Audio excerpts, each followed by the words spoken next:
This show is sponsored by Alicia's Pillows and Things. Check out the Facebook page, Alicia's Pillows and Things, where you will find home decor you will not be able to resist at prices anybody can afford. Check out the pillows and stools of your favorite sports teams. Maybe you want a set of your kid's favorite cartoon or movie character.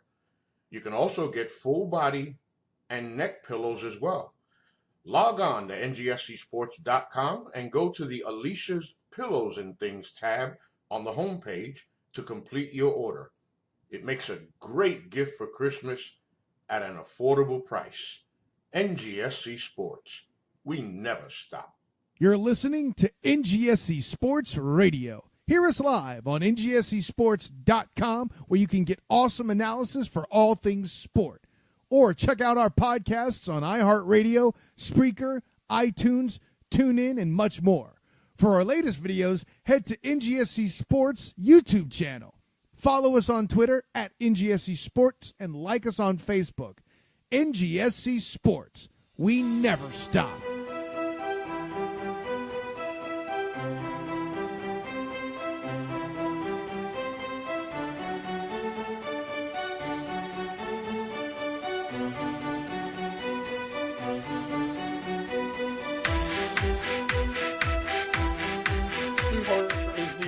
Father of the Hart wrestling family, the most famous being Brett and Owen. Yes, the Hitman.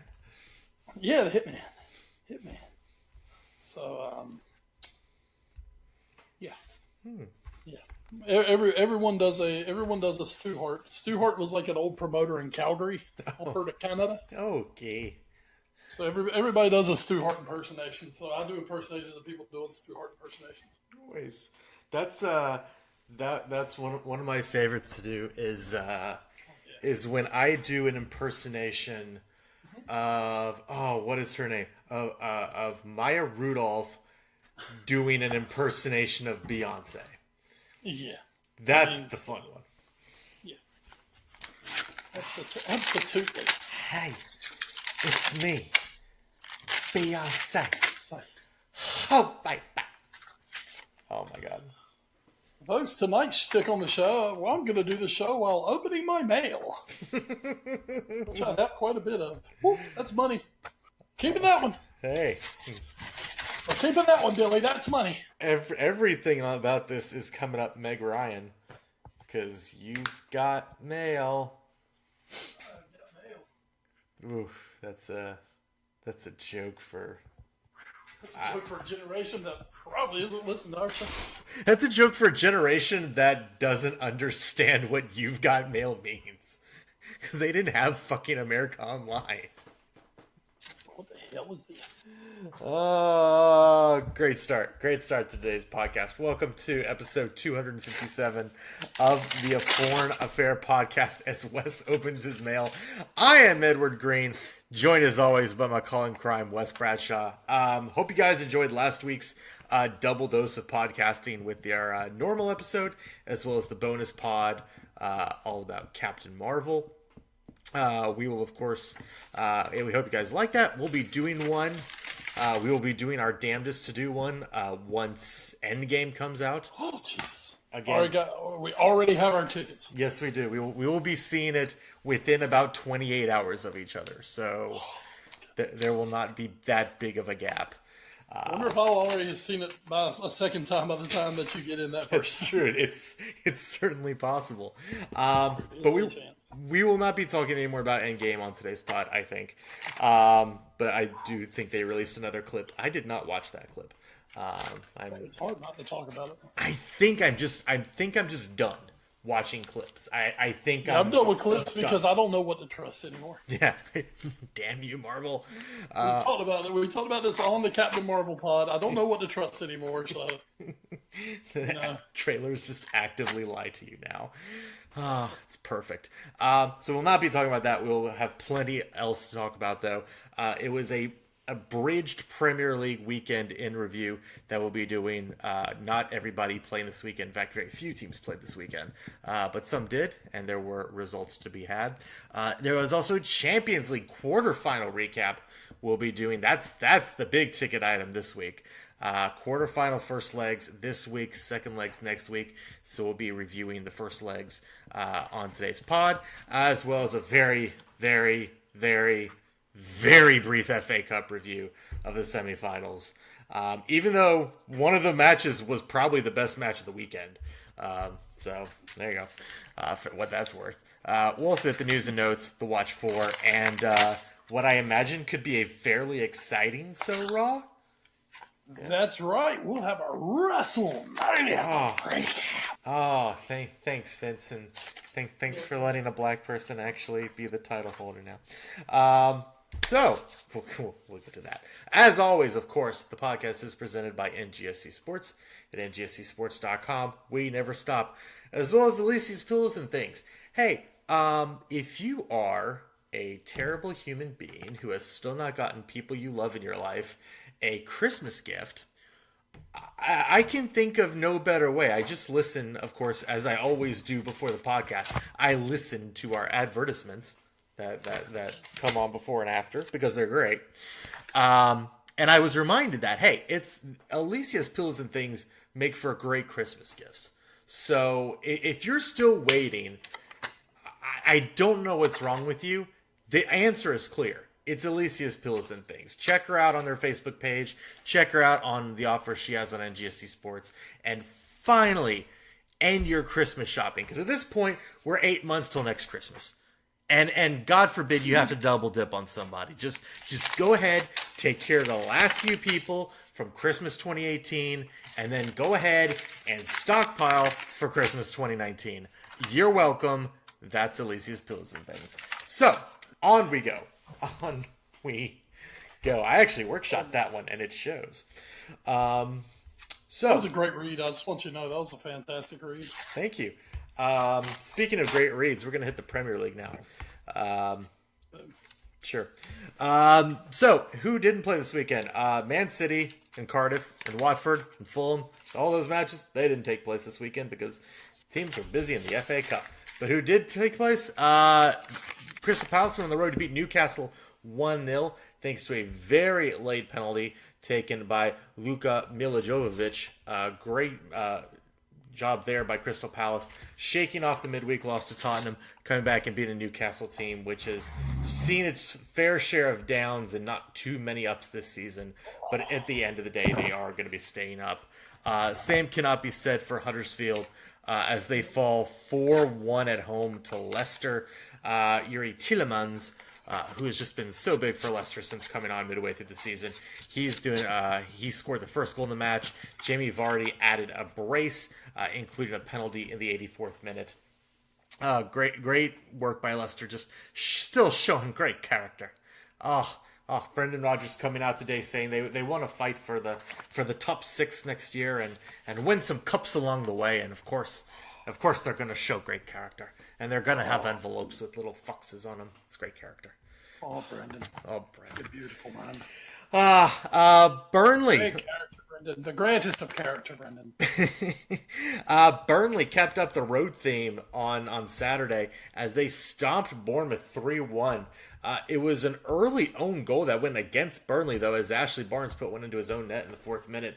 But Chris Wood would respond just 18 minutes later, and then 14 minutes later in the 18th minute. And then Ashley Westwood would win it for Burnley just 2 minutes later in the 20th minute with the goal to make it 2-1. Ashley Barnes would atone for his early mistake with the goal in the 56th minute to give Burnley a 3-1 lead, or 3-1 win over Bournemouth. Burnley shaking off the early season problems they were having as they drank from the poison chalice that is Europa, as they are now just 2 points back of Bournemouth in the table. Not that it really matters because they're both going to finish in the bottom half.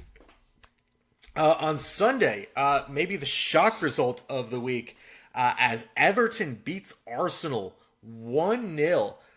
Phil Jagielka with the goal in the 10th minute that really sealed the deal for Everton in this one.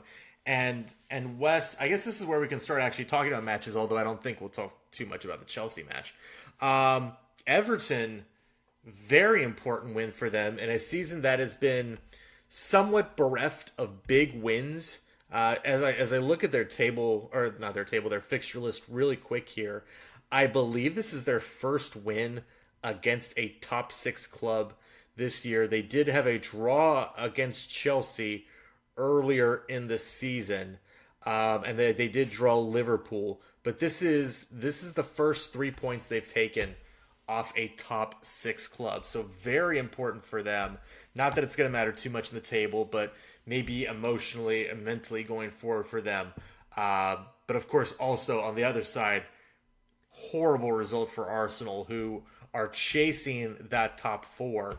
And of course, with this, they're now, we'll get to, of course, the table in just a little bit, but right now sitting in 5th place, 1 point behind Tottenham, 3 points behind Chelsea. And this is one where, yes, it might be a little bit tricky because Everton sometimes sneaks up on teams at home. But this is one, if you're Arsenal and you want to make top 4, you have to win. Oh, Arsenal's big MO this year. They're hideous on the road. Mm-hmm. I mean, that's the thing. They're so terrible on the road, and they got caught. 5, 4, and 6 on the road this year. Yeah, and the fact that they're now, the thing is, the fact that they're even in the top 4 conversation with that kind of a road record, does show you that they've been a quality team at home. Sure, 14-2-1 at home, absolutely. Yeah, I mean they've been good at the Emirates, so they have that going for them, and the scary thing is, for Unai Emery, you've got to assume that he should make them better. Should, yes. So, should be something to look forward to as an Arsenal fan. But as for this season, you're coming down. It's coming down late in the season now, and these points to get in the top 4 are at a premium, and you just can't be dropping these points. Certainly. And real quick, I will just throw in there, while Arsenal is done with the top 6, 3 of their final 6 matches at Watford, at Wolves, at Burnley. That Burnley one is the season ender. Those are 3 very tricky matches. Oh, I didn't even see this one. At Leicester, who have won 4 straight. I mean, those are 4 very big matches still to come on the road. And if they stumble down the stretch, there is a very big chance that they will not accrue enough points to finish in the top 4. Oh yeah. I mean, they're in a tough spot right now. And it's not getting easier where, you look at Tottenham, who have, I believe, 4 home matches left. I think so, yes. Yes, 4 home. So, I mean, that's kind of what you're looking at. And, the teams ahead of them, I mean, it is not going to be an easy one for Arsenal to slide in on this. Nope, especially with Chelsea, as mentioned, getting their 2-0 win, very comfortable over West Ham. Eden Hazard with a brace, a goal in each half. Obviously, Eden Hazard, the best player on the planet. He's so good. I kind of like when he decides to do something. Yeah, exactly. When Eden Hazard decides to be the best player on the planet, he is. Unfortunately, when those Real Madrid rumors started, Hazard decides to go, "Hey, I'm ready to play football." Oh, we'll get to that in just a little bit. Chelsea with the win there, buoyed off the strength of their win last week when they probably shouldn't have, but it did happen. And then finally, Wes, the match that was all the way back on Friday, the Chelsea match on Monday Night Football. Friday Night Football, though, on NBC Sports. Southampton versus Liverpool at the St. Mary's. Said it had the potential to be a little tricky. Southampton playing a little better as we hit down the stretch. And they come out and get a quick goal thanks to Shane Long. Just some great team play from Southampton. Found a cross in the box to Long, and he coolly took it from about 7 yards out. Great job by Shane Long in the 9th minute, and you start to think the most un-Shane Long thing of Shane Long thing. Absolutely, when Shane Long scores, it is great. But Liverpool would manage to respond. Naby Keita with a goal in the 36th, got it to a 1-1 draw at the half, and then Liverpool got 2 late goals in the final 10 minutes from Mo Salah and Jordan Henderson to seal the deal. Obviously, these are huge points. Liverpool still trying to fight for that Premier League title. Do, for the moment, retake the lead over City, as City once again are back to match in hand, because they'll never not be anymore, I guess. But at this point in the season, Liverpool do now own a 2-point lead. Wes, there has been a little bit of a trend lately of Liverpool's defense. I don't want to say getting leaky. I think that's unfair, but they have started to allow a few more goals, especially some early goals. I believe, was it maybe the Burnley match? They also scored really early. So there has been that, but Liverpool has found ways to respond, and will have to keep doing that if they do want to keep pushing and try to win this Premier League title. Well, the thing is, Liverpool are doing this whole deal where, I've said it before jokingly. Well, I joke and I don't joke at the same time. And the joke is, Liverpool don't do anything easy. Yes. We have to do it the hard way. And, I mean, this is just another living embodiment proof of this, that, we have to do shit the hard way at Liverpool. Other than Naby Keita opening his account and suddenly turning into the second coming of Cristiano Ronaldo. Other than that, for about 80 minutes, Liverpool looked very off the pace, very pedestrian, very much like, holy crap, we're going to come in here and we're going to freaking get a draw, and we're going to want to kill ourselves when this is up. And then all of a sudden, at the 80-minute mark, Liverpool decided that they wanted to suddenly look like the team who has sat atop the Premier League for most of the season. Wanted to look like the team who, could have, have one of the best chances to win the Champions League. And so suddenly wanted to look like the team that they're supposed to be. And by doing that, they blew Southampton out of the water for that last 10, 13 minutes of the match. As they say in the title race, when you're chasing a title, at the end of the day, it doesn't matter how you did it as long as you did it. 3 points is 3 points. And as we've said many a time, Ed, I'd rather get 3 ugly than away with 1 in a match that everyone's, it was such a wonderful match, big draw. Or, they were so valiant in that loss. Kiss my ass. I will play the shittiest game of the year and come away with 3 points and be happy as I can be.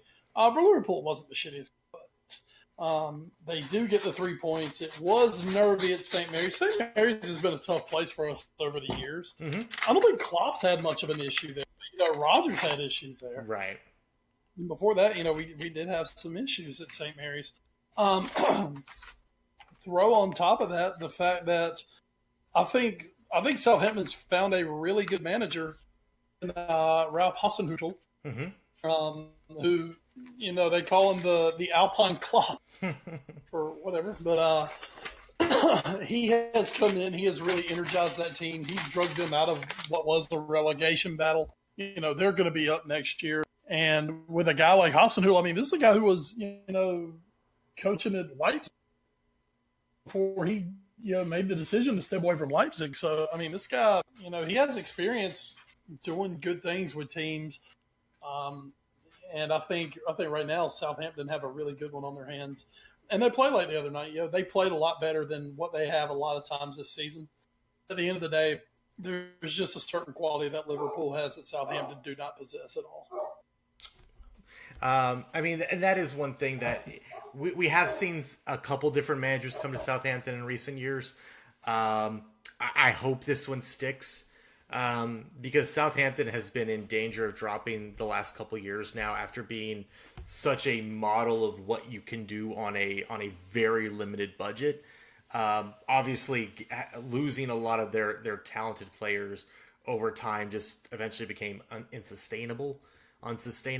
So hopefully he will be able to bring a sense of stability to this club and really start to rebuild with another group of core young talented players. I still have no idea how they let Dusan Tadic go, and hey, Dusan Tach, still playing in the Champions League, which is... We'll talk about you later, big guy. Oh, boy. But, yeah, absolutely. The thing with Southampton is, we talk about limited funds.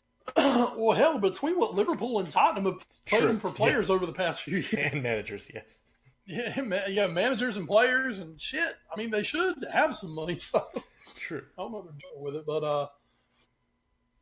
I like seeing Southampton win their quality because they are one of the best producing clubs in all of England. So, I saw something this past week. If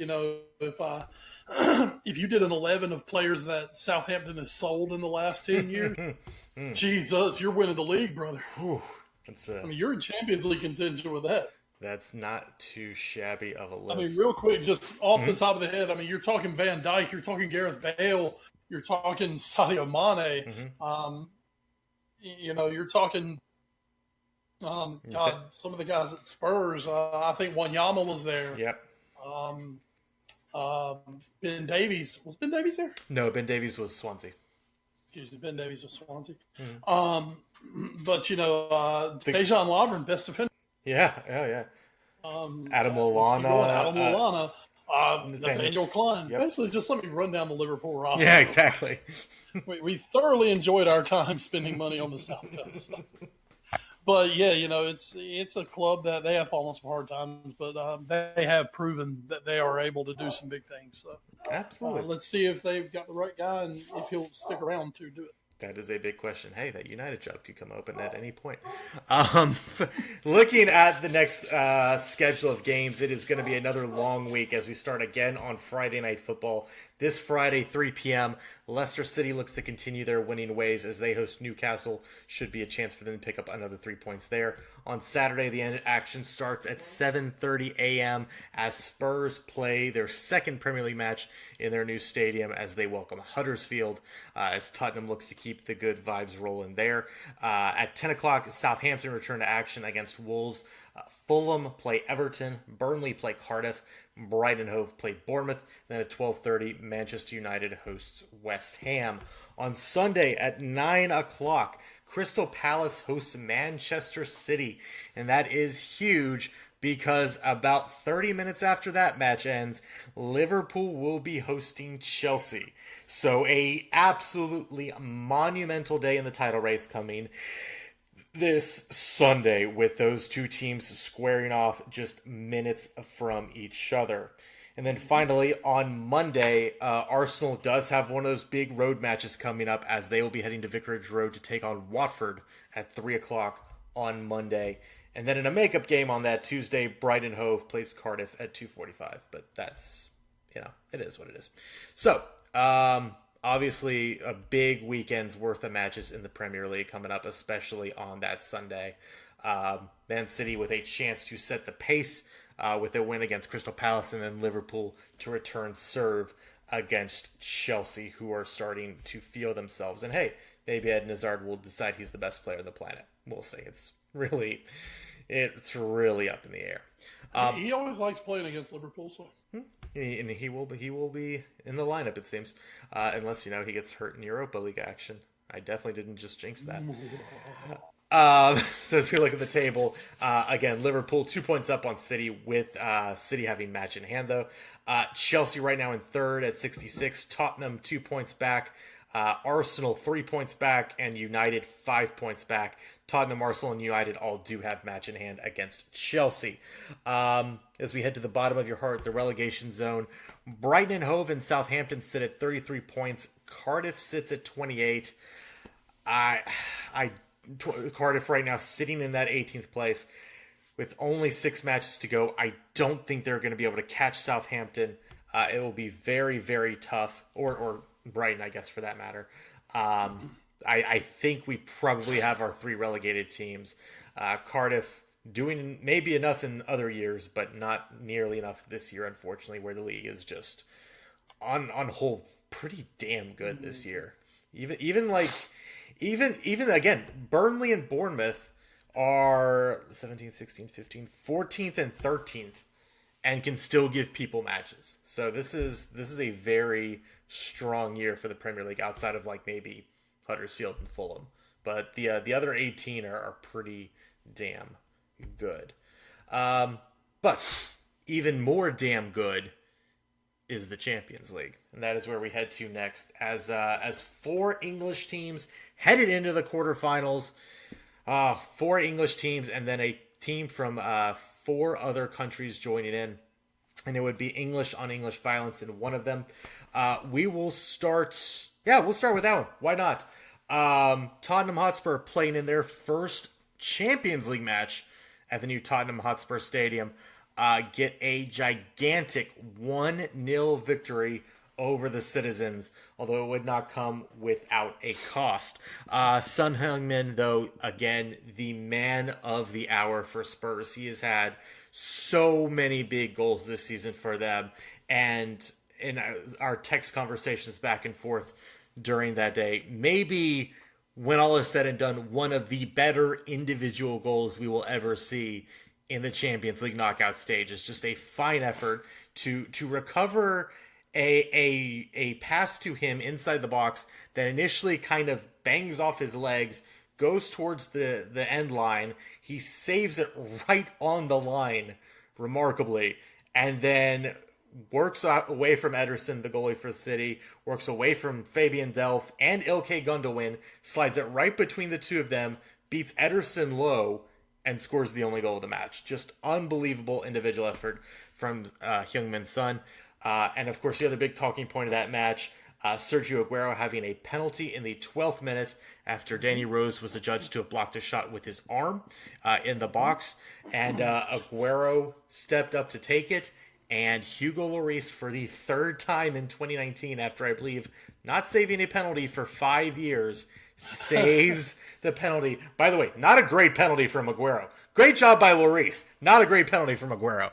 But those were the 2 big moments in the match. City with a big advantage in possession, but it was Tottenham who actually had the advantage in shots on goal against City, creating not a lot, but a decent amount of chances, especially, again, given that gap in possession. Harry Kane did come off injured. I have not heard yet, other than it doesn't look great.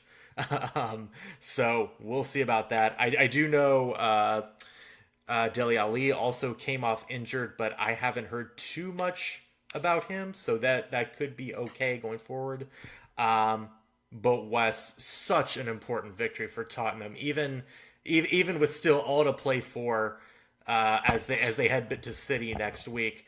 Tottenham, I don't know how you can ask for much more than getting a goal and preventing City from getting an away goal for the tiebreaker.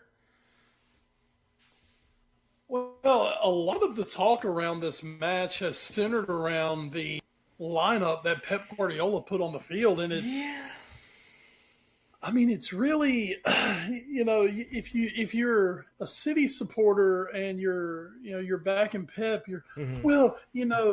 we're still in 3 other competitions, and no Bernardo, no Leroy Sané, no Kevin De Bruyne, Belgian De Bruyne, no Kevin De Bruyne. Was this the arrogance, which we've talked about this now over the years? I really gained a level of respect for Pep Guardiola last year in their Premier League title run, and I'm kind of having one this year because they're putting together these great seasons in the Premier League that we've never seen before. Mm-hmm. That's amazing. But I've been very critical of Pep Guardiola over the years. And one of my criticisms is his arrogance. Especially in the Champions League. Which, TalkSport was rife with City fans the other day. Oh, it was so much fun. Did any of them cry? No, but one of them came on and just talked about how real City fans don't give a rat's ass about the Champions League because all that matters is the Premier League. Oh, because fuck off to hell.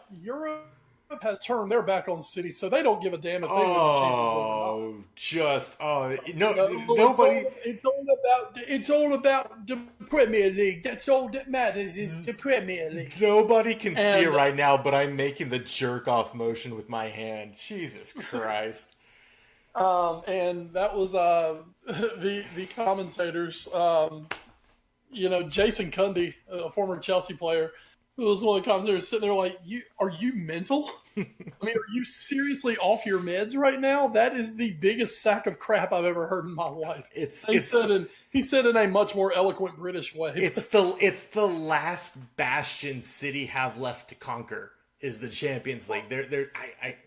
And the way he put it was, Roberto Mancini and oh God, who's the guy at West Ham? Whose name I suddenly Pellegrini. Yeah. It's like, I mean, they won you the Premier League. Amazing. They're amazing coaches then. Yeah. I mean, you didn't run a Premier League winning manager in Pellegrini out of town to bring in Guardiola to, quote, continue to win the Premier League. You're already the best team in the Premier League. Right. That's mind-boggling. Jesus. Well, and this continues something I've been saying really since we've been doing this show. Mm-hmm.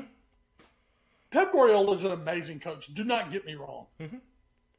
But people talk about him like he's the messiah of football. And the thing is, he won Champions Leagues. Yeah. With Barcelona. And Lionel Messi when, he was the greatest player in the world. And then freaking Xavi, Iniesta, Messi in like his absolute prime of everything. He had Busquets. Just go down the list. Piqué. The list of players that he had at Barcelona was incredible. It was the golden age of Barcelona football. Mm-hmm. And yes, he won some Champions Leagues, and they were amazing. But you know what? Like, I'll give Mourinho credit. Mourinho's gone different places and won. Mm-hmm. And don't get me wrong. It's not like he goes to small clubs.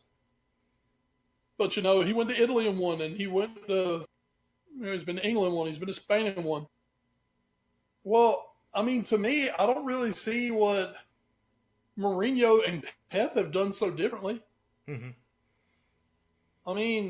Pep went to Bayern Munich, and the goal was, okay, you're going to turn us into this invincible European superpower, which obviously Munich were already a superpower.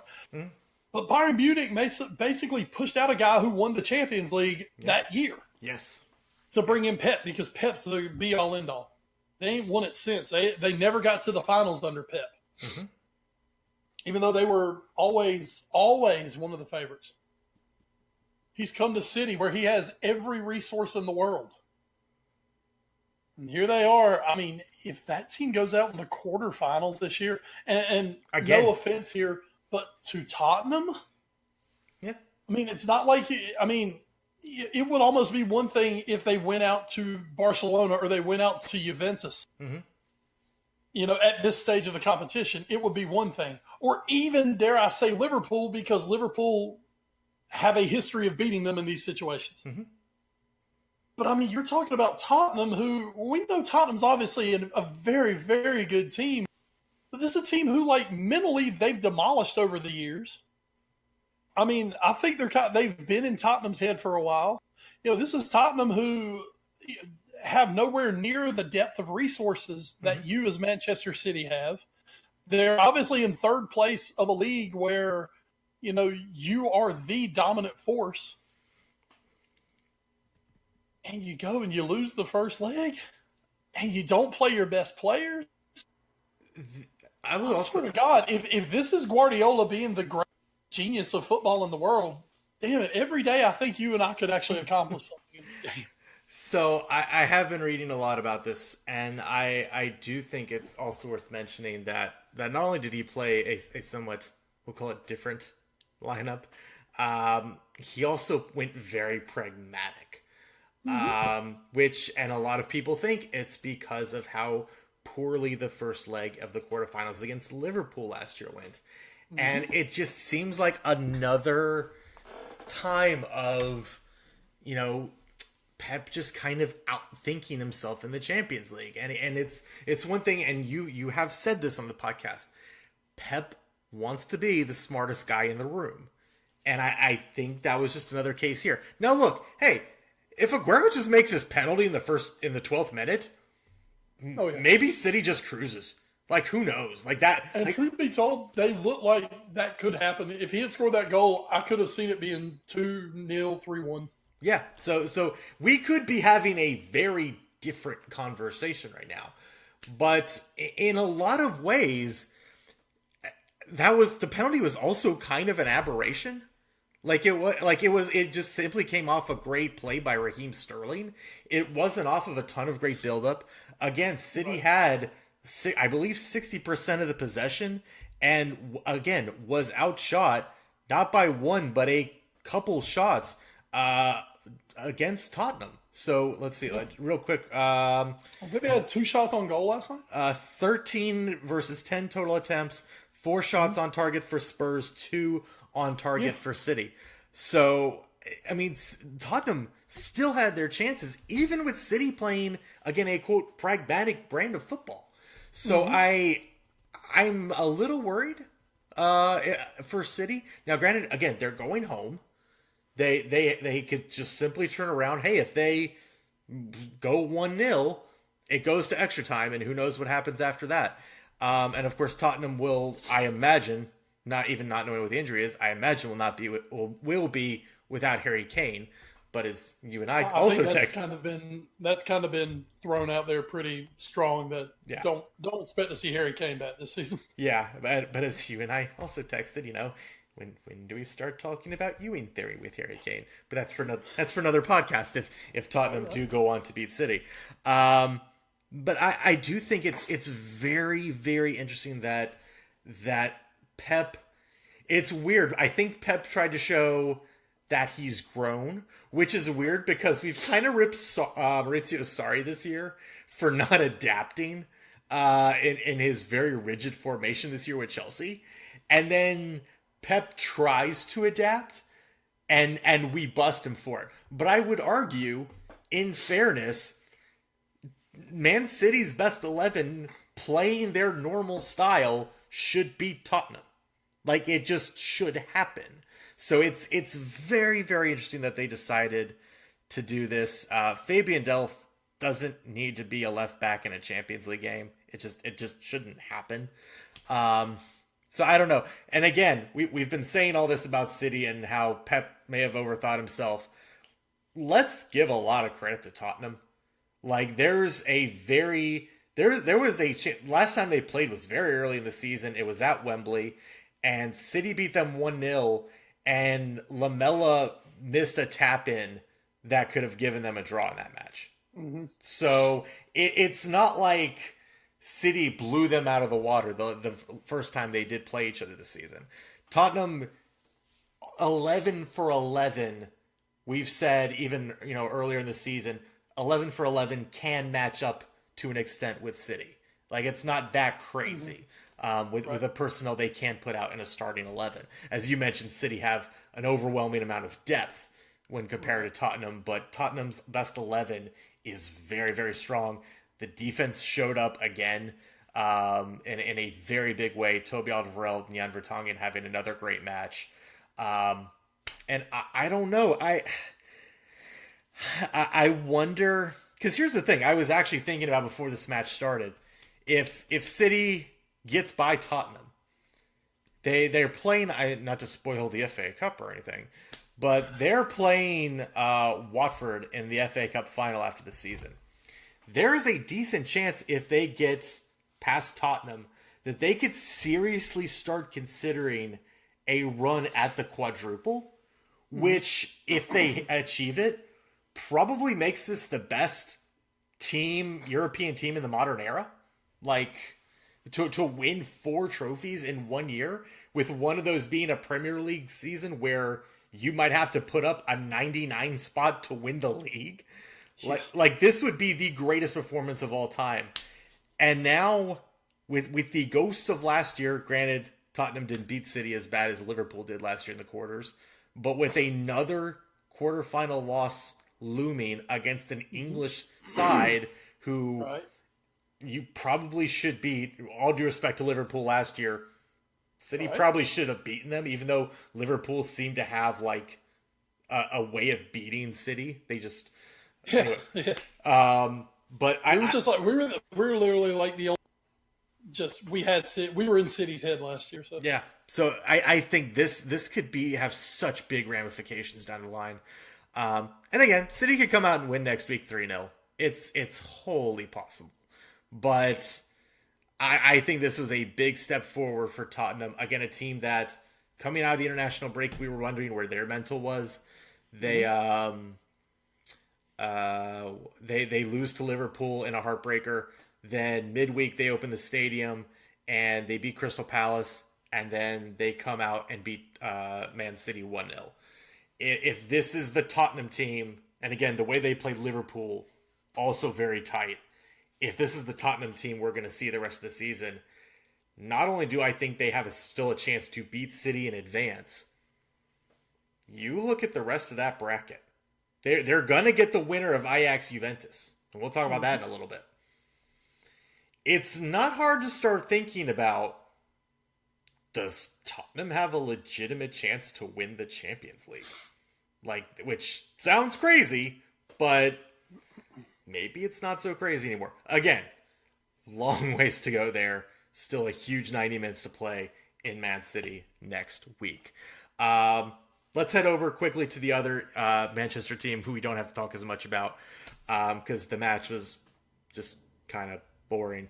Barcelona do go to Old Trafford and get a 1-0 victory thanks to a Luke Shaw own goal. Although, to be fair, Luis Suarez, who had that great idea, as you sent me today, Wes, about how to stop Paul Pogba, he didn't really do that too much, but he did pretty much score the goal that gave Barcelona the 1-0 lead. Barcelona weren't super great offensively. United were probably worse. In a weird way, I don't think either team is super unhappy with how this match turned out. Of course, United had the big comeback against PSG as they had to go to PSG in the round of 16. And we know Barcelona got upset in this round last year, so anything's possible. But as comfortable as United, I think, could feel about only going down 1-0 to the Camp Nou, I think Barcelona also have to feel pretty good about their prospects going forward. I think so.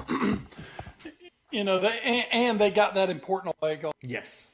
So, I mean, that's big. So if they go home and score right now, United have to score twice. Mm-hmm. And with the way United have played recently, scoring-wise, and with all their continued injury woes, that is a big ask to go to the Camp Nou and do it.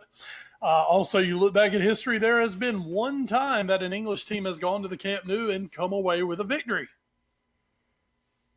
That was Liverpool. That was 2007, I believe, or 2008 when that happened. So it hasn't happened in a decade, and it never happened before then. So English teams don't really do well in the Camp Nou. And this United team, I just do not believe. I still, looking back at the PSG, turnaround, so much of that can be put on just PSG's naivety. Sure. And just their complete lack of professionalism in seeing that out. Mm-hmm. I don't think you're going to have that problem coming from Barcelona. Real quick, we mentioned in the last talk about how City dominated possession, but Tottenham still outshot them. Barcelona also dominated in possession, but United had 0 shots on target. So, yeah. Did Marcus Rashford play today? Give me 1 second. Yes, he did. He was subbed off in the 85th minute for Pereira. Okay. Rashford is basically like their main threat up top, and he's hurt. And that's the thing. It had been bandied that he might not even play today. Mm-hmm.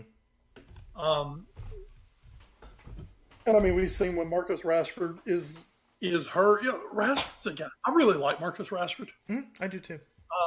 I mean, seriously, Liverpool made a really hard push for him to sign him as a youth, and that would have been just huge to have gotten that guy. He went to United, fair to him. When he is not, when he's not 100% or he's not really playing on top of his game, it is such a struggle for that team to score. Mm-hmm. And, you know, there were already questions about his health and his fitness going into this match. And, I mean, it was kind of going to be one of those, you know, United were going to go as Rashford went. Mm-hmm. So it sounds like Rashford didn't do much today. No. And that kind of just reflected, you know, back to United. Stories are breaking. You know, there's always turmoil around United now. Of course. But, you know, Ali had come in and we've given him the job. Come on, everyone's happy. Reports are coming out that apparently now Pogba and Solskjaer's relationship has deteriorated past. Yeah, it's deteriorated like past But being able to get along and. But Wes, I love it. Josie was the problem. Totally, it was always Josie, right? Yeah, it was Always always Josie.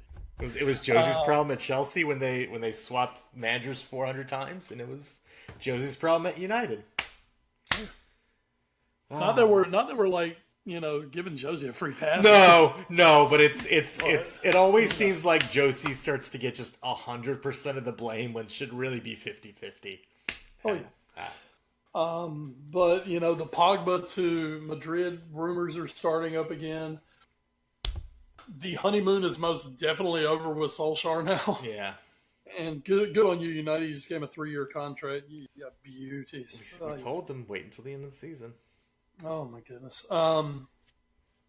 So it is just, it's not a good moment now for Manchester United. The injuries have piled up. They're fighting to keep themselves in the Champions League for next season.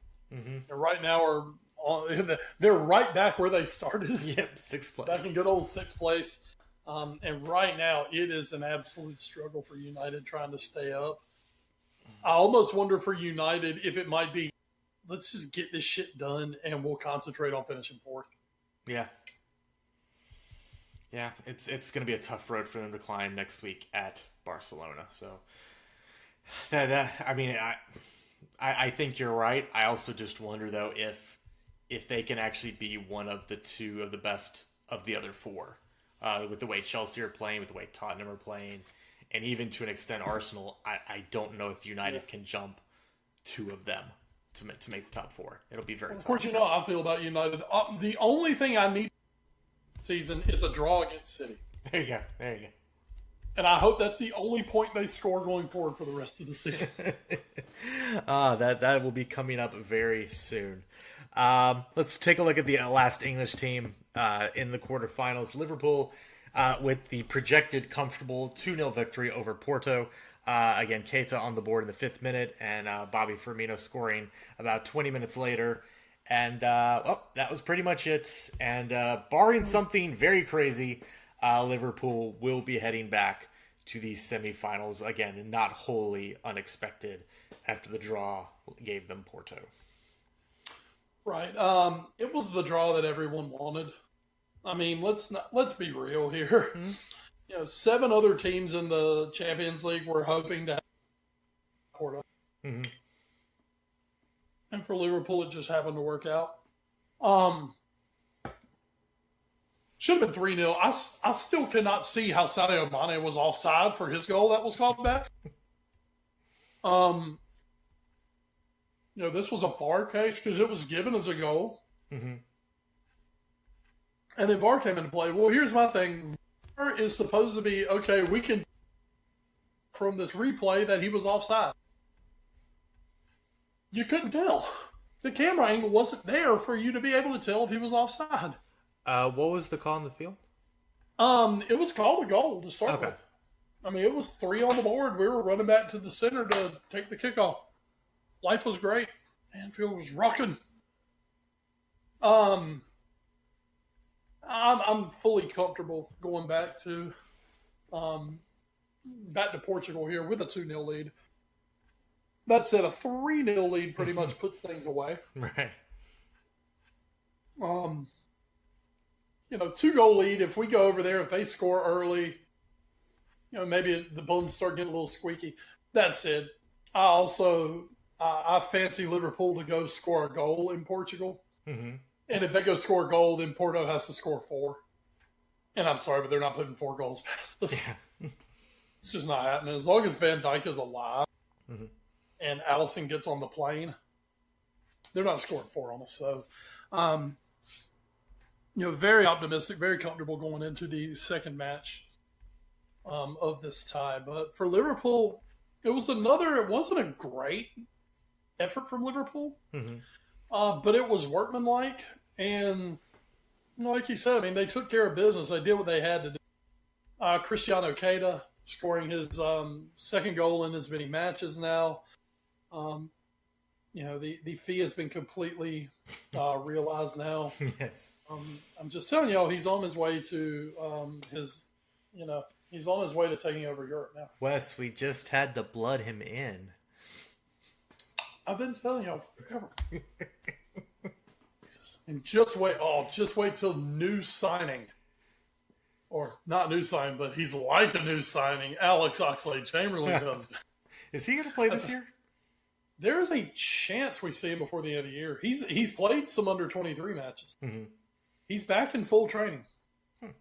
It's just,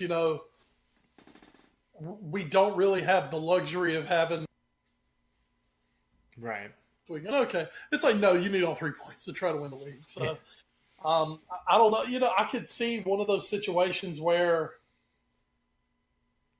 say we're playing, who do we play late? I can't remember. Just say Newcastle. I got Newcastle on my mind. Say we're up 3-0 on Newcastle in the 82nd minute or something. Mm-hmm. I could see him maybe trying Oxlade on there to get an appearance, to get 10 minutes under his belt. And maybe that, if you could do that, then he might be an option. Mm-hmm. You could do much worse than having him on the bench if you can get him a little bit of game time. You could do much worse than having him on the bench in the Champions League semifinal or something. Joe Gomez is back in training. He could be ready to come back about any time. Lovren made his first appearance since January in this match, and I thought he played about as well as you could have asked him to. Definitely did not concede a penalty. He definitely did not. They've tried a time or two, but he... VAR bailed him out. It's fine. Living up to his best defender in the world. Yeah. But on the night, Liverpool weren't at their greatest. Milner had to play left back. Andy Robertson was out of this match from yellow card accumulation, so he's good to go coming back.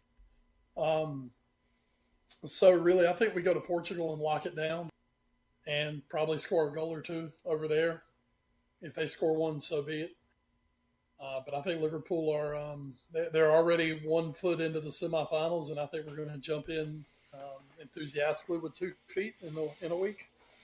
Yeah, Porto looks, from all their talk, like they are ready to go down swinging. So we will see how they come out next week in Portugal.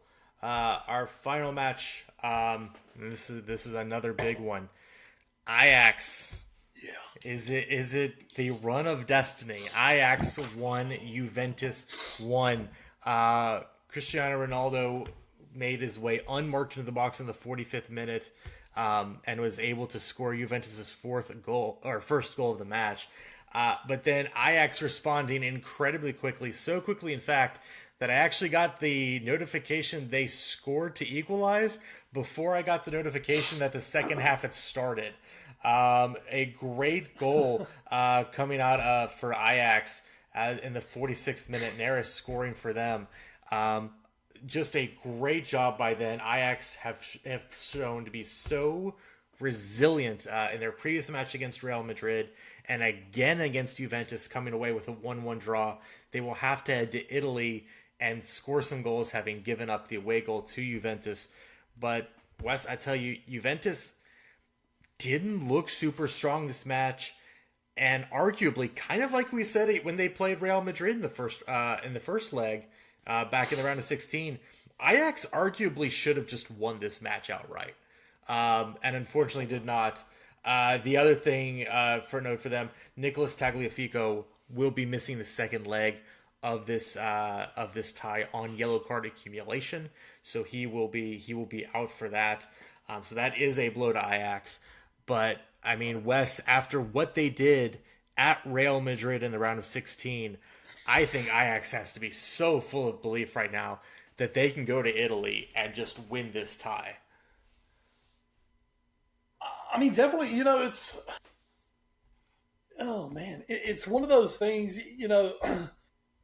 as a Liverpool fan, with the way this Premier League season has gone, me, I get caught up in everything.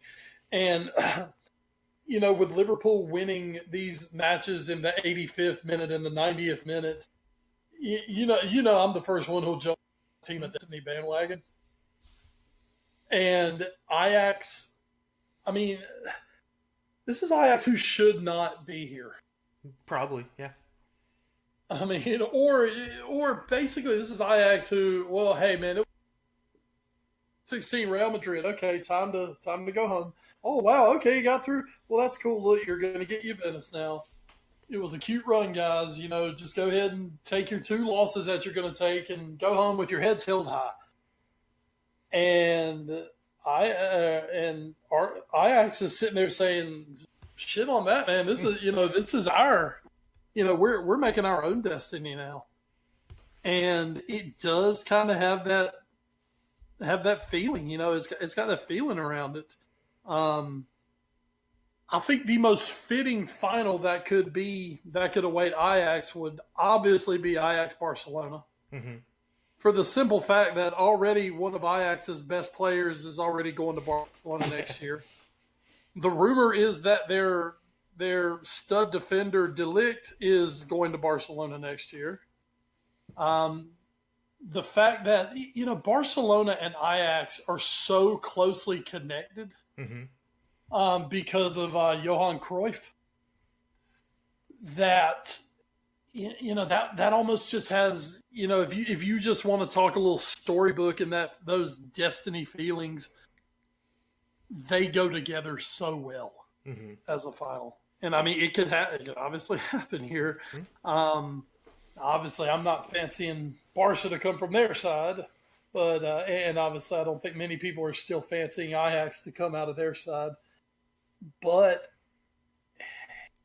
sometimes those stars align. The storybook opens up, Ed, and we take a magical journey. Well, and I will also say this, and it's something, you talk about the draw, and it's, Real Madrid, a historic club. They were, I believe, 3-time defending champions coming into this season. They didn't look super convincing, and they looked kind of old and tired. Right. And Juventus, while they're not at all being challenged in Serie A, they're kind of giving off a little bit of that same vibe. Not nearly to the extent Real Madrid are, obviously. But I think there's a little bit of that also creeping into Juventus, that they have a lot of players they rely on who are on maybe sort of the back end of their careers. And so I think you look at an Ajax team that is so young, so hungry, and so full of belief, especially after their round of 16 match. You have a chance to just jump up and beat some of these teams, and then, hey, next round, because we already know, thanks to UEFA's change in how they do the draws, we already know they could face Tottenham in the next round in the semifinals. And as I don't know that I'd necessarily favor Ajax against Tottenham, but it would be one hell of a draw if those two teams fought. And that's one where either team could absolutely advance from there to the final. And then, as you say, it's most likely either going to be Barcelona or Liverpool. And at that point in a final, it's one match. Crazy shit happens. We've seen it. So Ajax, at this point, making a run to the final and winning the whole thing, just like I was mentioning with Tottenham before, it's not crazy anymore. I absolutely believe Ajax can go to Italy and pick up a win. Will they? I don't know. But This is not a okay. You've had your fun. Now the big boys are coming. You're done, Ajax. You can go play at the kids' table again. No, this is an Ajax who is very well deserving of being in this quarterfinal and has every opportunity to make it to the semis. Right. You kind of wonder if, maybe you've got shades of 1995 here for Ajax when they were a team who were kind of storming Europe with these young, exciting players who would go on to be just international stars. Most of them obviously away from Ajax because that's kind of how it works. Right. But they had these guys who were going to go on to be these huge stars, and it all came together. And this group of kids made a run, and it almost mirrors some things because they took on an AC Milan team in the final who had been to 3 straight finals and was they were the big dog of European football at that point. That was when Italy ruled the world back in the 90s. And Ajax went and stunned Milan and won the Champions League. So it's like with this exact club, there is a precedent for this. Now, I think this day and age, obviously, with the eyes on everything, if it happened now, it would send such shockwaves through the world at this point. Especially with the spending power look, 3 Premier League teams. Let's put it this way, we're guaranteed a league team into the semifinal. It looks really strong, like we're going to have 2 Premier League teams in the semifinal. And then the other one looks like it's going to be, pretty much the giant of world football in Barcelona. And then you've got little Ajax from the little old Dutch league over here. And if they get there, they would have taken down back-to-back Real Madrid and Juventus. And it just, you kind of get this feeling going around like, maybe they're destined. And, if Liverpool doesn't win it, which obviously is my pick to win it, I think it would be incredible to see Ajax make that run. Absolutely. And I think one of the coolest parts about this Champions League this year is that, for the last, 3, 4, 5 years, it's always been, well, it'll probably be one of the Spanish clubs, either Barcelona or Real Madrid. Maybe Atletico pops up. Maybe Bayern will pop up. And then, sometimes maybe Juventus pops up. But that's what it's going to be. Going in, it's probably going to be one of those 2 teams. This year, outside of Porto and maybe Manchester United, if they don't turn it around, the other 6 teams could absolutely win the Champions League from here. There's no one from Tottenham, City, Liverpool, Barcelona, Juventus, and Ajax. Any one of them could hoist the trophy, and that to me is so exciting for a Champions League that I think had gotten, I don't know if stale is the right word, but especially with Real Madrid repeating for 3 straight years, and just seeing what had been kind of an era of overall Spanish dominance. Twice in 3 years we got Atletico versus Real. Another year I think the year before Real Madrid went on their run, Barcelona won it. You're so used to seeing that Spanish dominance. And this year it's anybody's ball game, and that is so friggin' cool, man. This Champions League has absolutely been delivering. So we will see next week. As soon as Ajax knocked Real out of it, it was like, and this isn't an anti-Real Madrid talk. Don't get us wrong. We're not one of those Real. No, but it was almost like a cloud was just lifted. Yeah. When suddenly, we're going to have somebody new win it at least. So, hell, it might be Messi again. Might still be Ronaldo with Juventus, but, at least it'll be a different shirt this year. Yeah. So, it's been really interesting. And then, with Ajax putting on the performances they have, it's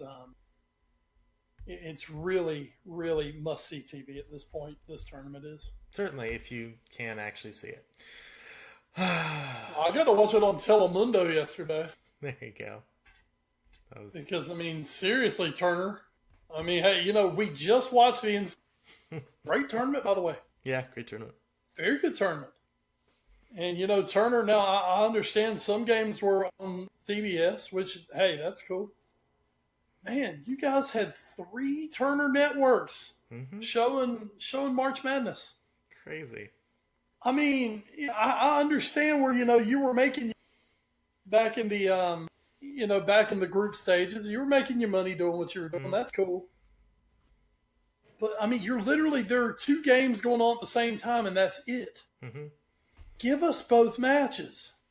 It's bullshit that you have to turn and watch Telemundo or go pay for BR Live to watch a freaking quarterfinal match. Gotta get those Castle reruns on. So, yeah, I'm kind of worried about the semifinals here. Luckily, those get played on alternating days. I mean, it doesn't seem like they would. I mean, it seems like they would just be on TNT because they're. No. What I'm saying is there's not 2 matches the same day. It's one. Yeah, exactly. Yeah. I just wonder if they might put it behind the paywall. I don't. We're just not going to go there. Because that's a whole other discussion. We'll have a very big Bleacher Report Turner recap at the end of the Champions League and how they did. Spoiler: it's not going to be pretty. Spoiler: it will not go over well. Yeah, just spoiler alert. You know how good the Champions League has been this year? It's been that bad for Turner. So anyway, speaking of bad, FA Cup happened this weekend, so that's cool. Semifinals, Manchester City beat Brighton and Hove 1-0 thanks to a goal in the 4th minute by Gabriel Jesus. Cool. Kind of bullshit, but okay. Yeah. Watford, and what it was, now we've been shitting on the FA Cup. Watford and Wolves actually played a great game of football this past weekend. Yeah, 2 very evenly matched teams. Watford and Wolves trading punch for punch. Gerard Deulofeu with 2 of the better goals you will see this year. And trying to throw his hat into the ring that when he cares, he can be the best player in the world. Going after the Memorial Eden Hazard Award with that one.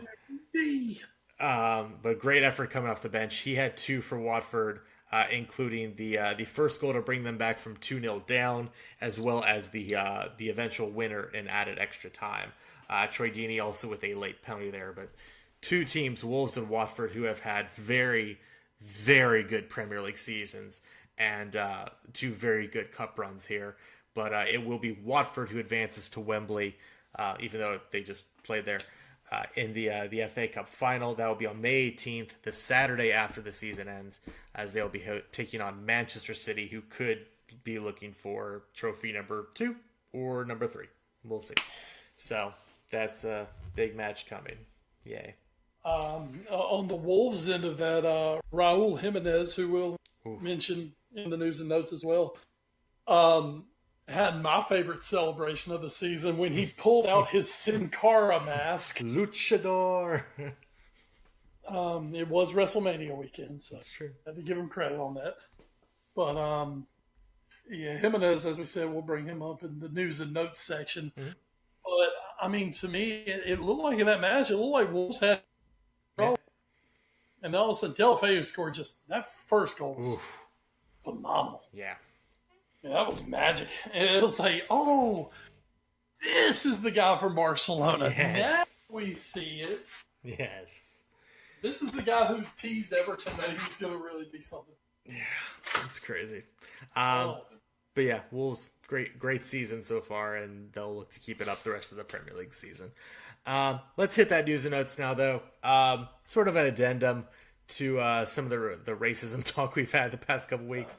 Danny Rose comes out and basically says that when he's done with the game, he is done because of the racism in the sport.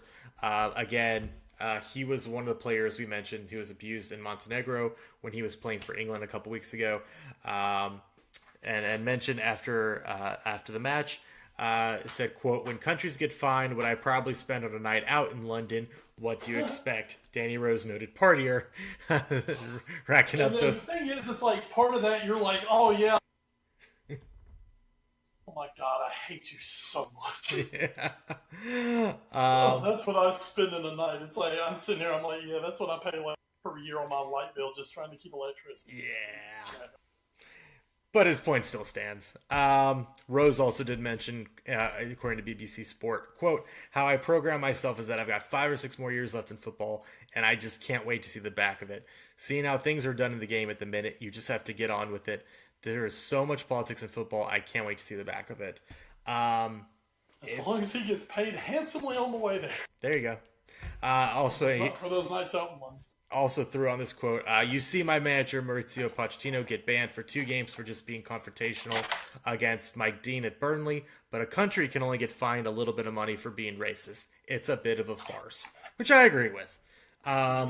This is something I think we kind of mentioned last week too. It's like, how do you combat this, and is it just, playing games in empty stadiums, which could end up happening to Montenegro, or at least a partial stadium closure. We'll see, but yeah, UEFA really needs to start getting on the ball with that, because I don't believe the views Danny Rose espoused in this interview are necessarily held to him and him alone. I believe that is a widespread belief. Montenegro, by the way, Montenegro, we say this the utmost respect for you because, as everyone knows, we're huge in the Balkans. Mm-hmm. It is our region, and Montenegro, we want you guys to. We want to be on your side because you actually listen to our show and we like that about you. But guys, come on, you can't do this shit. You really can't. If anybody can get through them, maybe it's us. So hey, Montenegro, stop saying racist shit, please. It's like, guys, I'm from the South. I get it. No, stop. You can't say this shit. Please stop. Thank you. Wes mentioned it a little bit ago. Raul Jimenez has now signed a 4-year contract to join Wolves permanently.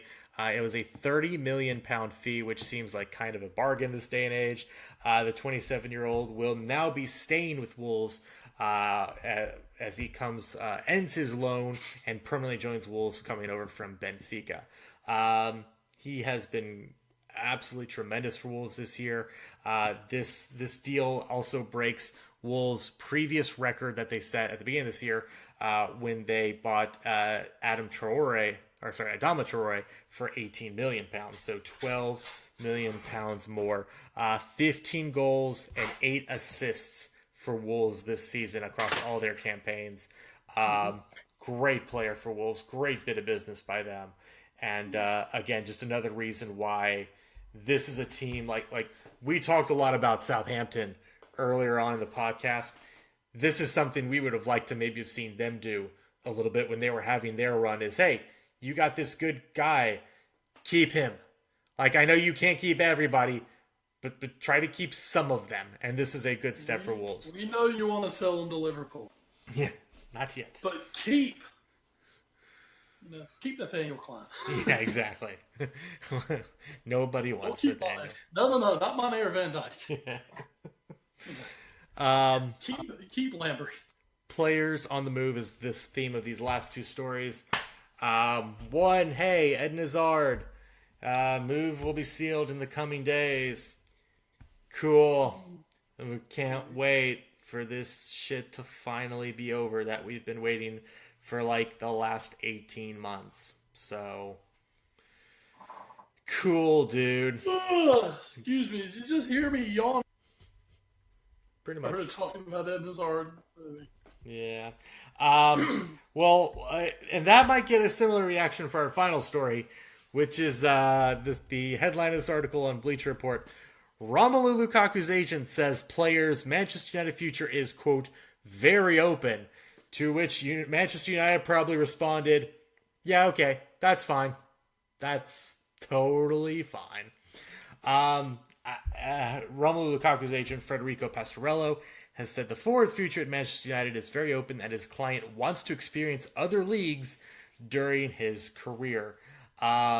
Lukaku, of course, came over from Belgium after playing at Anderlecht when he was a teenager. played for Everton, and now plays for Manchester United. Cool.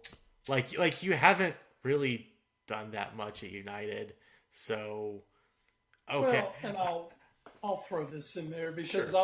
I was going to kind of bring this up in a minute anyway. You didn't have it on here, but yeah. As far as Lukaku, he wants to experience other places. Yeah, if he was firing in the goals for Manchester United, that wouldn't be a problem. Now, the problem, I think, for Lukaku is the fact that the guy we were speaking of earlier, Marcus Rashford, is in line to sign a 5-year extension. 90 million? That's going to be close to $90 million, 78 million pounds. Yeah. And is going to see him up to about 300,000 pounds a week. Yeah. Now that's got its own thing. But as far as Lukaku, I think that's looking at your second choice from now on. Yeah. And of course, Lukaku can't live being second choice by any means. Now this contract also opens up the too much too soon debate.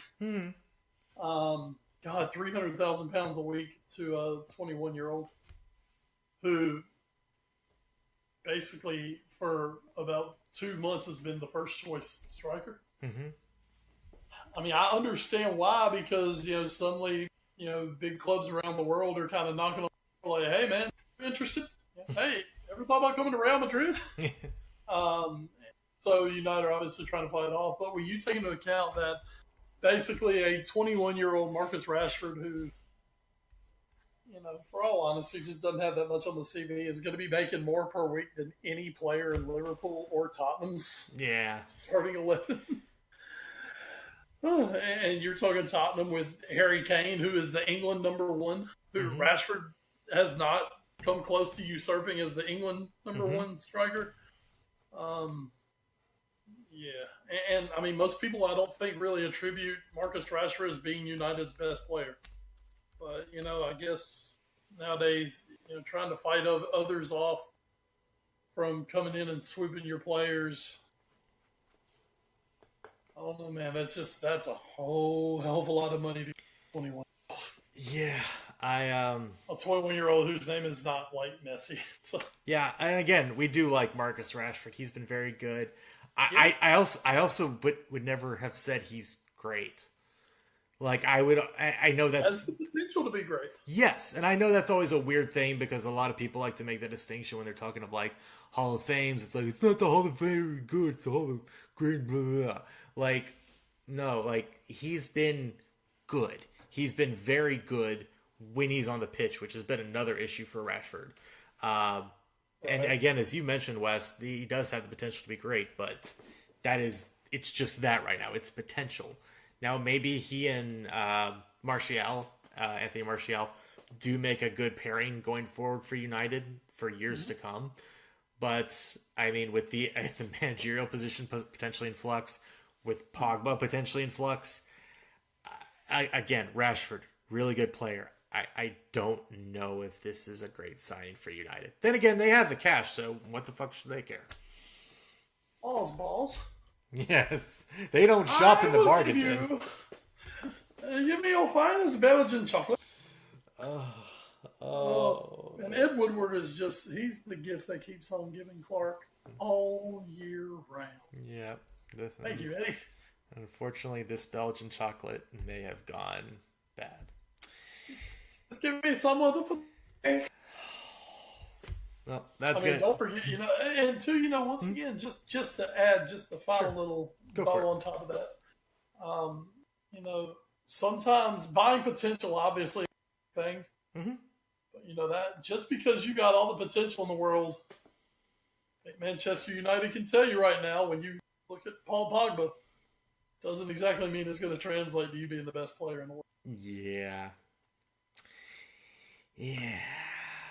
Unlucky.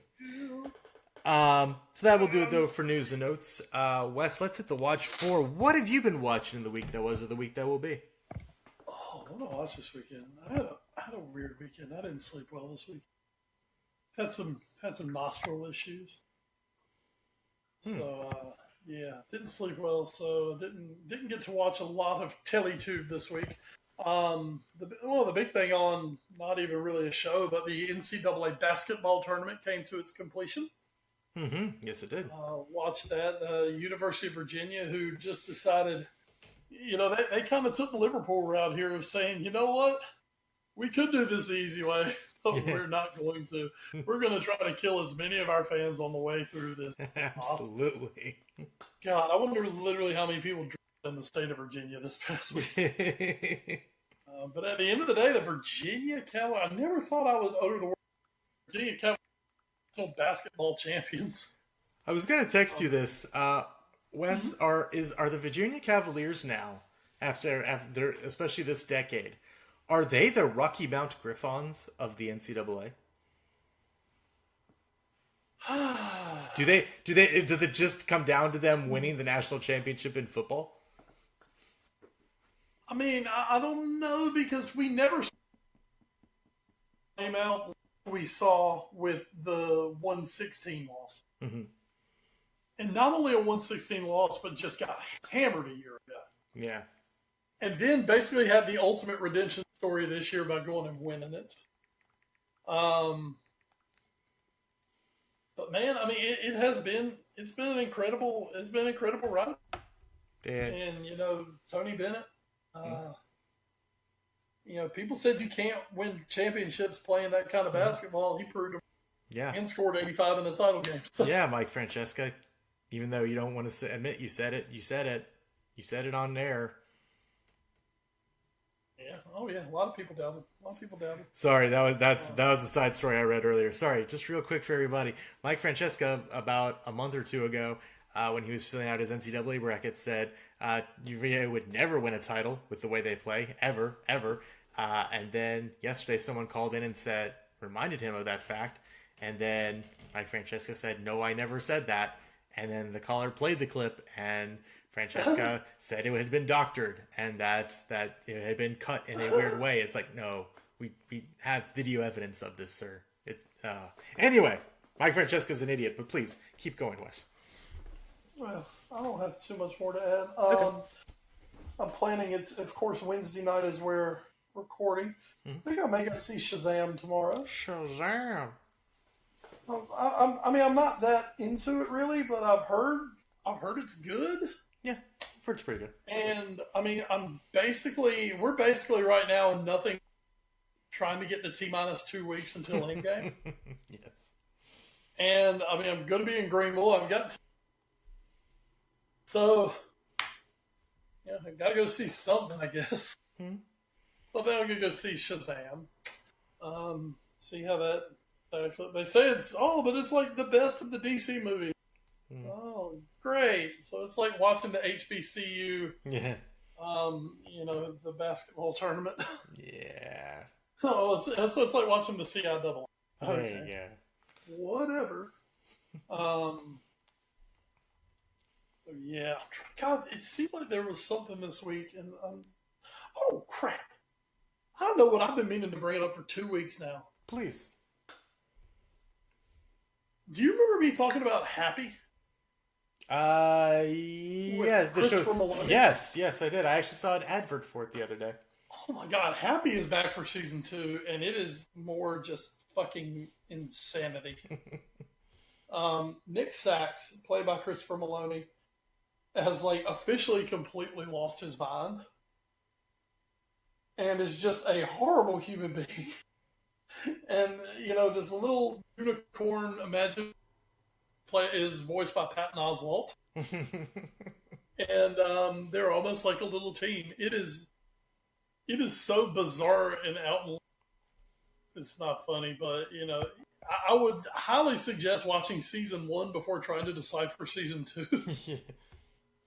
But man, that's a funny ass show to me. I got on that last year, so I've stayed with it. I know exactly what's going on in it. That is a funny ass show to me, and Maloney is just God. You saw him play Stabler on SVU, who was this really professional cop and everything. It was SVU, right? Yeah. Yeah, no nonsense. And then you see him play this ex-cop who's like just literally the most depraved, biggest shithead you'll ever meet. I mean, on this past week's episode, he takes like his 10-year-old daughter and has a meltdown because he gets her picking horse races and she wins a few, and then he goes for a big and she loses, and he basically berates her in front of a group of degenerate gamblers at like 2 in the afternoon. So, excellent. Yeah, there's so much going on here. And it's bloody and it's rough and it is not pretty, but excellent.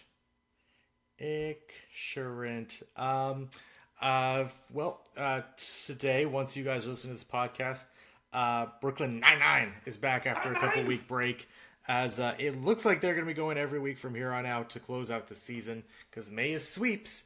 So you got to get your season finales in then. So that'll be fun as that hits back on the airwaves. Also, Superstore. I've mentioned this show a couple times. It's also on NBC. It's part of that Thursday night block of comedies. Man, that show is going into weird places. A couple weeks ago, we had an episode where one of the women brought her cage of birds to work one day at the Superstore Center, and the guy who's in the wheelchair accidentally let them all fly out of the cage, and then they flew out of the store, and of course the woman was heartbroken, and he felt really bad, and he never ended up telling her, and then he went to her house to go help look for them and call them. And then he was about to tell her, and she's like, "Oh, I'm just so glad you're here. You're really supporting me through all this, and it's really good to be there." And he's like, "Well, yeah, but just I'm not that good of a person, and I need to tell you." And before he can actually say it, she starts kissing him, and then they end up having sex. And then, alrighty then. And then then he never tells her, and that's just kind of how it ended. So, going places. Some birds, huh? Going places this show is. It can be a dark, weird show. So that's what I'm watching. Superstore and Brooklyn Nine-Nine coming this Thursday night. But Wes, let's just get right to it. Normally I would say something flippant, but Wes, it is truly a new day because Kofi Kingston has done the unthinkable, reached the unreachable, row, fight the power. Kofi Kingston has finally done it. Wes, let's get so raw. Oh my goodness. I was over here as you were giving that intro. I was stretching because we got a lot of so raw to hit here. All right. Ed, are you ready? I'm so ready. I said, are you ready? Hell yeah. All right, folks, let's start where we always start with WrestleMania, the fucking 19-hour pre-show. Okay, I'm giving you guys results, and then I will make my my social commentaries on some of them, not all of them. Tony Nese defeated Buddy Murphy to become the new Cruiserweight champion. Beat him with a beat him with a super kick, a German suplex, and a running knee. A great combination to finish. Carmella wins the WrestleMania Women's Battle Royal. So good for her. Forgot they were even doing that. Carmella looking fine as always. We have new Raw Tag Team Champions out of nowhere. Kurt Hawkins and Zack Ryder. Oh. Have kind of come from undercard obscurity hell to pop up and win the tag team titles. That said, WrestleMania being in New York, they always like to pop the New York crowd, and no one pops a New York crowd like Long Island Iced Tea himself, Zack Ryder. Excuse me, Long Island Iced Z. Yeah. So they walk out there with those titles. Braun Strowman shockingly wins the Andre the Battle. Crazy. As we would figure would happen. We talked about the Saturday Night Live guys who are going to be in there. Colin Jost getting the cheapest of cheap heat. Once again, we're at MetLife Stadium, home of the New York Giants. He walked to the ring wearing an Otis jersey. Because, as I said, that is the cheapest of cheap heat. Strowman just demolished literally everybody because, I mean, that's just what he does. So he got a nice big trophy that I'm sure he'll never look at again. As we kicked off the main show, we started this thing hot. And the one you mentioned earlier, we started with Kofi Kingston and Daniel Bryan. And, you know, Kofi Kingston is about as unusual a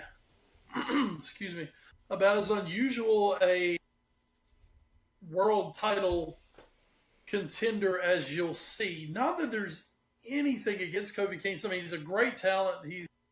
He's fun to watch, but that's always been Kofi, man. He's been the fun guy. Mm-hmm. You know, he's the dude who, you know, he has a good time and he smiles and he does some really cool flips and kicks. And, you know, hey, you know, he might be the Intercontinental title picture and hey, always up for a tag team title. But Kofi Kingston kind of rode this wave. You know, he had the match, which was supposed to kind of be a one-off, but apparently it resonated so well that they were like, well, shit, let's just take this to Mania and see how it goes. Kofi Kingston is so over right now. The New Day are once again so over. The fact that the New Day, you know, factions are not built to last forever. Mm-hmm. I mean, look at, you know, our favorite faction, the Shield. We love the Shield. You think about it, the New Day was around before the Shield broke up the first time. Mm-hmm. And here the Shield's gotten back together twice since, and the New Day's still around. And still going strong. And now Kofi Kingston holds the WWE World Heavyweight Championship. And it's crazy. I would have never thought it would happen. You know, especially at this age. I mean, he's been there 11 years. It's not like he's a new guy who's hit the stage and is, you know, just coming on the scene or anything. And for him to go beat Daniel Bryan, who, by the way, heel Daniel Bryan is so freaking good now. Mm-hmm. You know, man, I mean, he's like special as a heel. It's fantastic. But I'm kind of intrigued to see where this is going to go. If we're going to have a return match on this, Kofi's been having issues with Sheamus and Cesaro, so hey, you know, let's keep an eye on it going forward, man. Let's see what happens. It is definitely a breath of fresh air. Someone like Kofi Kingston bringing home the championship belt. Where do I want to go next? AJ Styles beat Randy Orton. Really good match. Excuse me, Ed. Whoa, where'd that come from? Really good match. I mean, those are two of the absolute best veterans WWE has. AJ Styles is obviously the best wrestler in the world. It's just, you know, after losing his title, he's kind of had to slide down the card some. That's just how things work. I don't think anyone's lost any faith in AJ Styles. But he and Orton put on a really good match. Oh, and just to throw something in there about Styles, you know, kind of going down the card. It was announced on Raw this week that next week we're going to have the Superstar Shakeup. Ooh. So you're going to have guys going from Raw to SmackDown. It was thought last year when they did this that Styles was going to go to Raw. And he stayed over on SmackDown, obviously became the top guy for a long time. I think right now is the perfect time to move him over to Monday Night Raw. Give him some fresh matchups. Give him a new title to chase.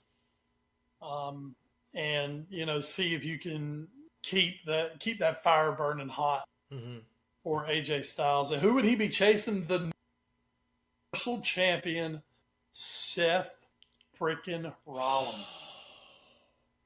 Rollins shocks Brock Lesnar. And the way this match happened, Lesnar basically assaulted Rollins before the bell. got him dumped in the, got him dumped in the ring, demanded the bell, got the bell, curb stomp and put him out. And Seth Rollins, celebrating, and everybody was so excited. A, Seth Rollins is super over. B, God, for as good as Brock Lesnar is, God, there just comes a time where, man, you got to show up for TV every now and then. Yeah. So now, we're going to get back to a point now where we get to kind of see the Universal title every week. So, hopefully that'll help actually elevate. And why should you have to elevate this at all? But, you're going to get to see the main belt on television from week to week, and that is exciting. Nice. Moving on, SmackDown Tag Team Championships. The Usos are your champs. They retained the title, I believe. They beat The Bar, Nakamura, Rusev, Ricochet, and Aleister Black. The Usos are so freaking good right now. They're on SmackDown, so they don't get quite the play that the Raw guys do. But, man, since they kind of hit they're not so much heel as they were, but they got this more hit persona as compared to the Island Boys like they were. And it has done them an absolute world of good. Falls Count Anywhere match, Shane McMahon beat The Miz, and in typical Shane McMahon form, they had a bump from hell. Superplex off of a platform into the lower section. And, it was just a crazy bump. Shane McMahon always takes a crazy bump at these events, and that was his this year. Shane McMahon has gone heel, which has been pretty damn fun. He's a good heel, always has been. Women's Tag Team Championship match, the Iconics win the titles. They beat Sasha Banks and Bayley, Beth Phoenix and Natalya, Nia Jackson, Tamina. Out of those 4 teams, you would totally figure the Iconics would not be winning the title.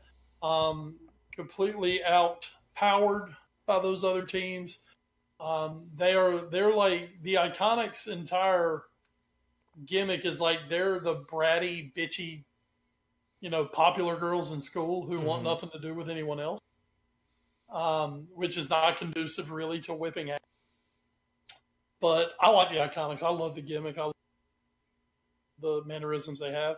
And at the end of the day, they got it done, and it's going to be a nice little push for them to see what they can do going forward. What else do we have in here?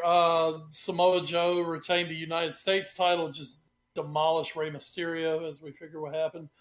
Roman Reigns back to the winning ways, beat Drew McIntyre in a really good, hard-hitting match. There was some good stuff in the lead-up to the match. You always get some of those interesting. McIntyre, being an Irishman, got an introduction with pipes and drums in front. Pipes and drums from the NYPD. Oh. So that was cool. Reigns paid tribute to leukemia awareness with a reimagined logo shaped into a red ribbon. So, that was nice. Reigns, of course, coming back from leukemia. Geez. The guy's wrestled like 2 or 3 matches since coming back. And, it looks like he's, I'm a little more sympathetic toward Roman at this point. And I'd like to see what Roman. A few more things to hit. John Cena showed up to confront Elias, which, what do you do, John Cena? But, folks, it wasn't this era's John Cena. Oh, no. It was early 2000s era. Doctor of Thugonomics, John Cena. Oh, my God. Came out wearing the Babe Ruth throwback jersey, a giant chain around his neck, the baseball cap backwards, sideways. The longer jorts, and for me, just getting to hear the song, I freaking love that entrance song. Back in like 2005, it is so damn good. It's not like truly great rap by any means, but no holds barred match with Triple H's in-ring career on the line. Triple H able to defeat Batista. As usual, Triple H has an insane entrance. This one was very Mad Fury Road type. Batista came down in an Escalade and had an army of people out. because, of course, I mean, this is Drax the Destroyer we're talking about. This is a big-time Hollywood star. Yes. And at the end of the day, Ric Flair helps Triple H win, payback for what Batista did to Flair at his 70th birthday party. And after the match, Batista has officially announced his full retirement from wrestling. So that was our last Batista match it looks like we'll ever see. And I mean, now don't get me wrong, Dave's not what he was 10 years ago by any means. But man, Batista brings, especially with the whole Guardians thing and the James Bond roles, Batista brings some panache to the sport right now. Absolutely. I mean, he's definitely bringing eyes, that. So, into the room for Batista. But, it sounds like he did. I haven't had a chance to watch WrestleMania yet, but it sounds like Batista did a really good job. Excuse me. God almighty, these matches just keep going. Baron Corbin defeated Kurt Angle's last match. Ugh. Gross. So that's all I can say. That's just terrible. Intercontinental Championship, Finn Balor broke out the Demon and came away with the Intercontinental title. He beat Bobby Lashley. And finally, you understood. I mean, it's taken me like 20 minutes to get just through telling you who won the damn matches. Yeah. Oh, finally, we get to the main event of the night. Both women's title belts on the line. Becky beats Ronda Rousey and Charlotte Flair in the triple threat match to lay claim to both the women's Raw and SmackDown championships. She ended up pinning Ronda Rousey. There were half a dozen just amazingly sweet, insane moments in this match. The intensity was there. The story was there. The groundswell behind Becky Lynch was there. It would have been a riot if Becky Lynch had not. Let's just put it that way. And getting the pin on Ronda Rousey, there's been some controversy backstage about that pin. Like, that wasn't how it was supposed to go down. But it did. And hell, conspiracy theory just creates more cash for it. So, so Becky Lynch has both titles now. Apparently, we've heard something that Ronda is going to be. So I don't know if she's going to do a movie, start a family. You almost have to wonder if this is going to be just a really long-term absence, or if maybe we've seen the end of Ronda Rousey as a full-time competitor. So. Yeah, man, just something to keep an eye on going forward. And now it'll be interesting to see Becky bouncing back and forth between both shows because she is carrying titles for both brands. So you figure she's got to show up on both shows. This is the moment Becky Lynch has been aiming for her entire career. Go get it, girl. I love me some Becky Lynch. So it was great to see her come out on top at the end of the night. And Ed, I don't have it in me. I haven't seen SmackDown yet this week. I saw about half of Raw. Mm-hmm. I'm not doing a full Raw and SmackDown recap. That's fair. WrestleMania was enough for tonight. That is. And then the fireworks went off, and then 80,000 12 Ubers. So. Yeah. Apparently, it was like a 6 layer of hell just trying to get away from the stadium. Oh, I can imagine. That does not seem like a fun time. No. But hey, that is WrestleMania for you. That'll do it also for this episode of the podcast. Episode 257 is in the books. So that is, once again, thanks to our presenters, NGSC Sports, as well as Alicia's Pillows and Things. You can find them on social media, as well as us on the Twitter. As a collective, we are at AFA Pod. Wes, you are? I'm at West Bradshaw 21. I am at Edward Green. Of course, you can also find us on Facebook, Instagram, and YouTube via our parent show, The All New Sports Show. You can also email us at that address, allnewsportshow@gmail.com. Thanks to our podcast providers, including Podbean.com, Stitcher, Spreaker, iHeartRadio, the TuneIn Radio app, Google Play Music, and the iTunes Music Store. So we will be back next week live? No, next week.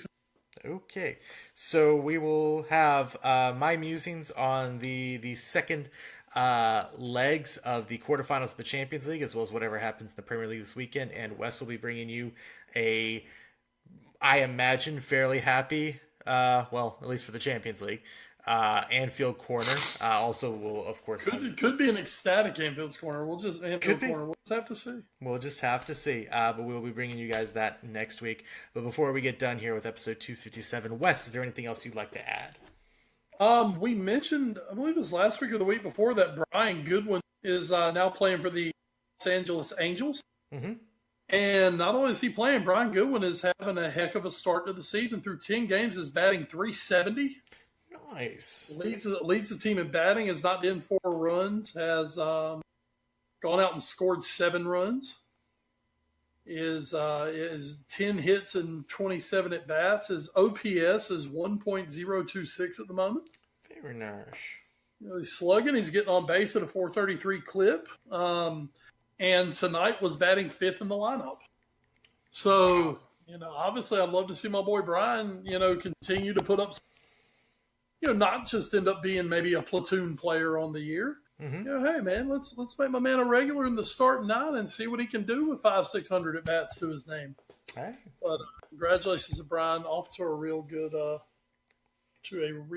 start to his season. Want to give our shout outs here from the A Foreign Affair podcast. I know he doesn't listen, trust me, but all our thoughts to our good friend and former broadcast colleague Tony Dowdy, mm-hmm. who is having some healthological issues. I may be worried about. Sure. I believe had a kidney removed this week. Wow. Okay.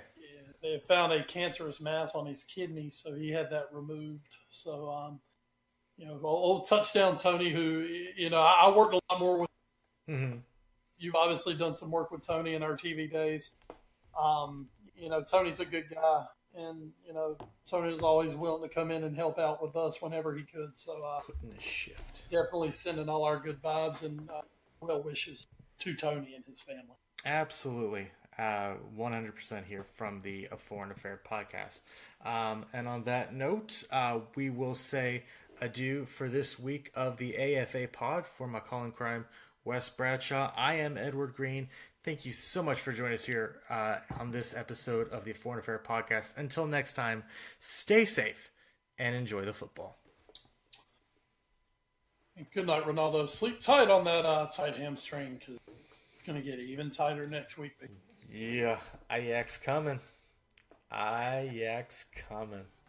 Tito coming.